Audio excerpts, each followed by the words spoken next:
If you say you have a life with no regrets, you're lying to yourself. Let's go for a walk.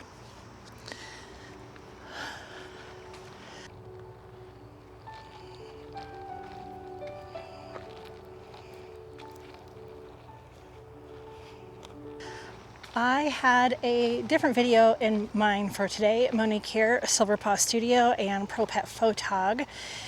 We're going to take a break from the studio photography today. I had something come up in my life and it's really affecting me, and I thought I would share my thoughts on it with you today.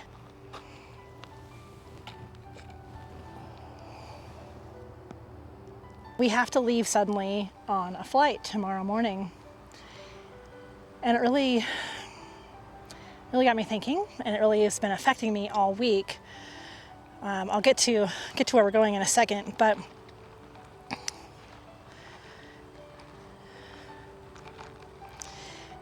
yesterday I was cleaning out my bird cage and listening to Pandora, as you do, and a song came on that just got me in the feels.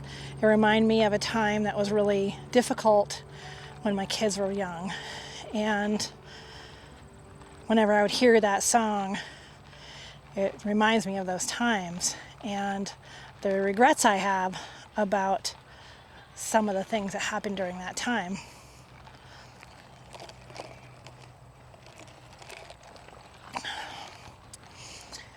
And it kind of got me thinking about regrets overall. And a popular thing right now is for people to say, I live my life with zero regrets. And they're full of crap.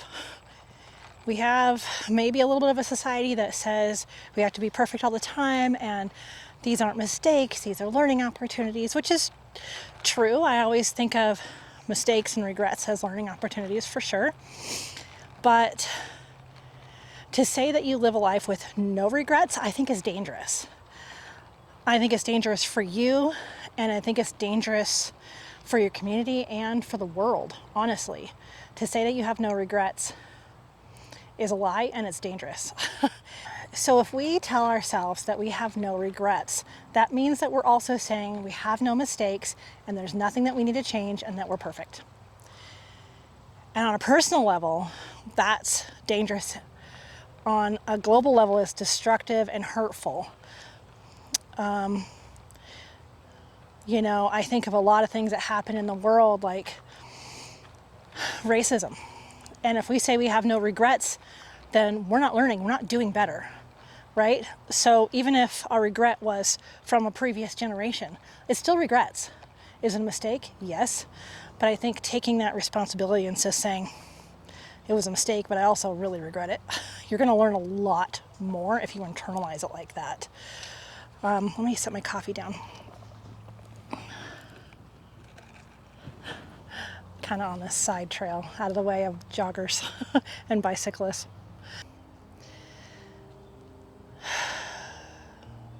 So I don't know if I said this, I was in the middle of cleaning my bird cage and I broke down in tears, thinking about regrets. And this week we found out that Steve's cousin passed away, and she's my age. And we're going to the funeral tomorrow, last minute flight. And it got me thinking, if I knew that I only had this summer left to live, what would I recount?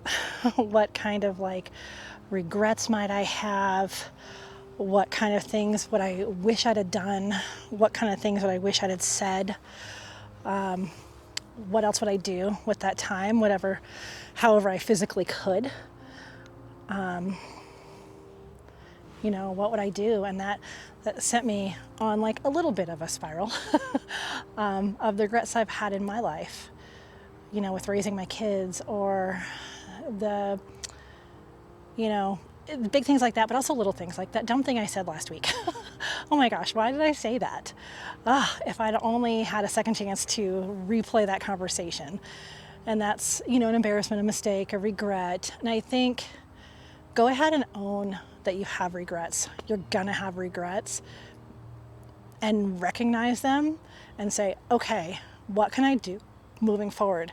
So that's one of my things that really, really hangs me up, is I go on these spirals and I wish that I could have done things different, that I would have seen things differently, that I would have known then what I know now. And I have for real regrets about that on big things. And, I spiral on that a lot. And I have to stop and talk to therapists, talk to my husband and go, okay, so I can't change the past. I know that, but can I learn from it? What can I do moving forward? Moving forward, I want to learn as much as I can, be a better me for myself, for my family, for my community, for the world. When you're talking about big world things, where am I being racist? Where am I being homophobic? Where am I playing my privilege as a white person? Big things like that, to all the way down to, I have grandchildren now. What can I say to them that I wish I'd have said to my own kids when they were at certain ages, during certain circumstances that they're going to encounter? So I've learned to kind of live with my regrets and learn from them. But I just really wanted to take this opportunity before we head to this funeral to kind of think about, not really life lessons that I can share with you. We all have our different lessons, but to look at regrets, to look at, how we can do better, how I can do better, and not vilifying the word regret, not thinking I'm above regret. I'll never do anything wrong in my life, because that's honestly so dangerous. The people who out there who adamantly say, and I was very close relation to a person like this, I have no regrets. I live my life with zero regrets. Well, you live your life with no growth either, in my opinion. No growth, no learning, and no changing for the better for yourself, your family, your community, and the world. So I didn't script any of this out. It's just heavy on my heart right now. And I wanted to share it with you because I wanted to be real with you. It's not all like in our profession, puppies and kittens and good times, and we did everything right the first time and we never made a mistake. That's not true at all. You know that. And I'm the same. I'm not perfect. And I've made mistakes and I've had regrets. So I just really wanted to share that with you. And so this isn't, a puppy photo shoot in the studio today or how to market to your clients. Be sure to check out those videos on the channel too. But I really needed to get outside, get me a fall drink and a new perspective. And I hope this helps you. And I don't know. I just had to share. I hope it's something that we can discuss and think about and apply in our lives, the role of regret. Okay? Okay, I did it all in one take. I will see you again on this channel next week. Don't worry about that. More sessions to show you, more pet photography business things to share, but I hope you have a good rest of your day and your week, and you're learning things and moving forward and doing better. Yeah. Okay. Catch you later.